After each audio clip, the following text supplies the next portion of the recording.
क्या आप जानते हैं कि भारत में निवेश का एक बिल्कुल नया तरीका उभर रहा है?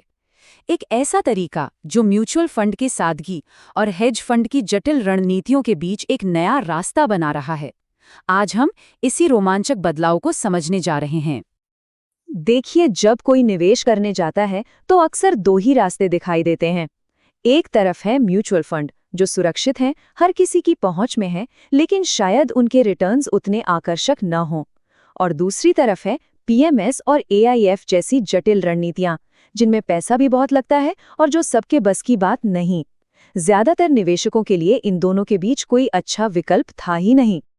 इसे ऐसे समझिए जैसे किसी को कहीं जाने के लिए सिर्फ दो ऑप्शन दिए जाएं, या तो एक साधारण साइकिल ले लो या फिर एक फॉर्मूला 1 रेसिंग कार। जबकि असल जरूरत तो एक ऐसी फैमिली कार की थी जिसमें सुरक्षा और परफॉर्मेंस दोनों का बैलेंस हो। निवेश की दुनिया में बिल्कुल यही बैलेंस गायब था। तो एक तरफ है म्यूचुअल फंड, कोई भी सिर्फ 100 रुपए से शुरू कर सकता है, सब कुछ पारदर्शी है, सभी का कंट्रोल है, लेकिन रणनीति बहुत सीधी है, मतलब बाजार ऊपर जाएगा तो ही फायदा होगा। और दूसरी तरफ है पीएमएस और एआईएफ्स। ये बहुत पावरफुल और फ्लेक्सिबल होते हैं, लेकिन इनमें एंट्री ही 50 लाख से 1 करोड़ के निवेश से होती है। तो साफ दिख रहा है कि बीच में एक बहुत बड़ी खाई थी। लेकिन अब खेल बदल रहा है।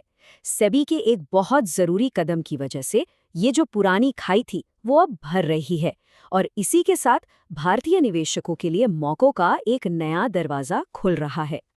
तो ये जो समस्या है जिसकी हम बात कर रहे थे, इसी को कहते हैं इन्वेस्टमेंट गैप या निवेश का अंतर। ये वो खाई थी जो आसान निवेश और एडवांस रणनीतियों को अलग करती थी, और इसने बहुत से निवेशकों को बाजार के उतार चढ़ाव से अपने पोर्टफोलियो को बचाने के बेहतर तरीकों से दूर रखा हुआ था।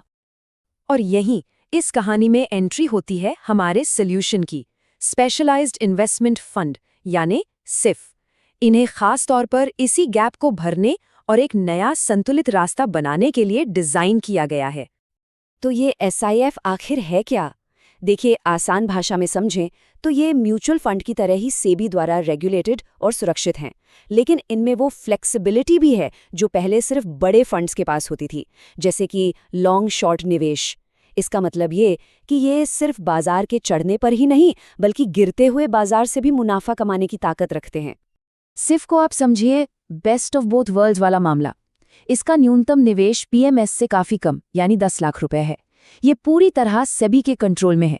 टैक्स के नियम भी म्यूचुअल फंड जैसे ही हैं, और सबसे बड़ी बात, ये फंड मैनेजर्स को बाजार को शॉर्ट करने की इजाजत देता है, मतलब गिरते हुए शेयरों पर भी दाव लगाने की आजादी।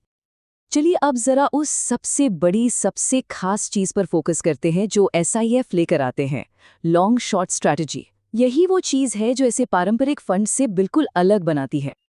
अच्छा, ये काम कैसे करता है? बड़ा सीधा सा फंडा है। फंड मैनेजर उन शेयरों को खरीदते हैं जिनके ऊपर जाने की उम्मीद है, इसे कहते हैं लॉन्ग जाना, और साथ ही वो उन शेयरों पर दांव लगाते हैं जिनके नीचे गिरने की उम्मीद है, इसे कहते हैं शॉर्ट जाना। जब ये दोनों काम एक साथ किए जाते हैं तो कोशिश ये होती है कि बाजार चाहे ऊपर जाए या नीचे, पोर्टफोलियो पर झटका कम लगे और रिटर्न स्थिर बना रहे।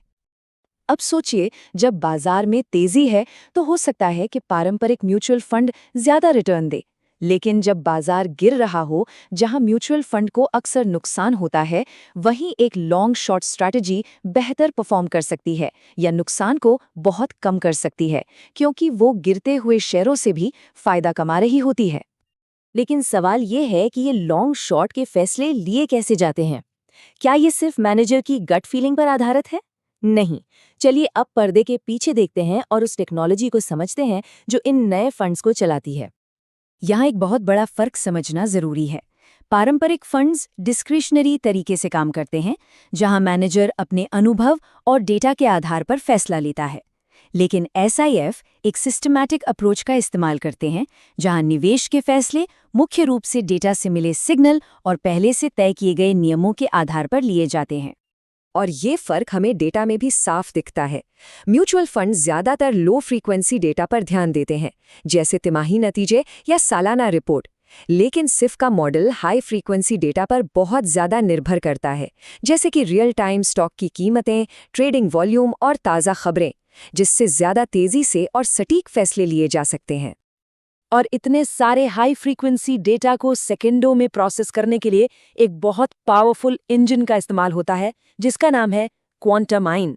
ये खास टेक्नोलॉजी प्लेटफॉर्म है जो बाजार से अरबों डेटा पॉइंट्स को समझकर एक्शन लेने लायक सिग्नल बनाता है। यही वो दिमाग है जो इस पूरे सिस्टम को चलाता है। ठीक है, ये सारी टेक्नोलॉजी और स्ट्रैटेजी सुनने में तो बड़ी अच्छी लगती है, लेकिन एक आम निवेशक के लिए, उसके पोर्टफोलियो के लिए इसका असली मतलब क्या है? चलिए अब इसके प्रैक्टिकल असर को समझते हैं।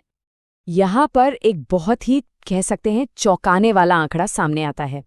ये सुझाव दिया गया है कि आने वाले 5 सालों में एक निवेशक अपने म्यूचुअल फंड पोर्टफोलियो का 50% तक इस नई SIF कैटेगरी में डाल सकता है। ये एक बहुत बड़ा बदलाव है जो इस भरोसे को दिखाता है कि SIF बेहतर रिस्क एडजस्टेड रिटर्न दे सकते हैं। तो SIFs को अपने पोर्टफोलियो में शामिल करने के मोटे तौर पर 3 बड़े फायदे हो सकते हैं। पहला, ये बाजार के उतार चढ़ाव यानी वॉलेटिलिटी को कम करने में मदद कर सकता है। दूसरा, ये डाइवर्सिफिकेशन को बेहतर बनाता है। और तीसरा, शॉर्ट पोजीशन से रिटर्न का एक बिल्कुल नया जरिया खुलता है, जिसे निवेश की भाषा में अल्फा कहते हैं। और ये जो डेटा ड्रिवन अप्रोच है ना, इसी बात को नोबेल पुरस्कार विजेता रॉबर्ट शिलर का एक कोट बहुत अच्छे से समझाता है।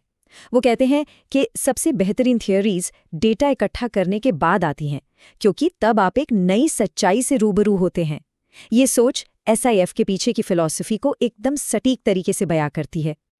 तो सवाल ये उठता है कि क्या हम वाकई भारतीय निवेश के एक नए दौर, एक नए चैप्टर की दहलीज पर खड़े हैं? SIFs यकीनन पारंपरिक म्यूचुअल फंड और खास स्ट्रैटेजी के बीच की खाई को भर रहे हैं, जिससे ज्यादा निवेशकों को एडवांस टूल्स मिल रहे हैं।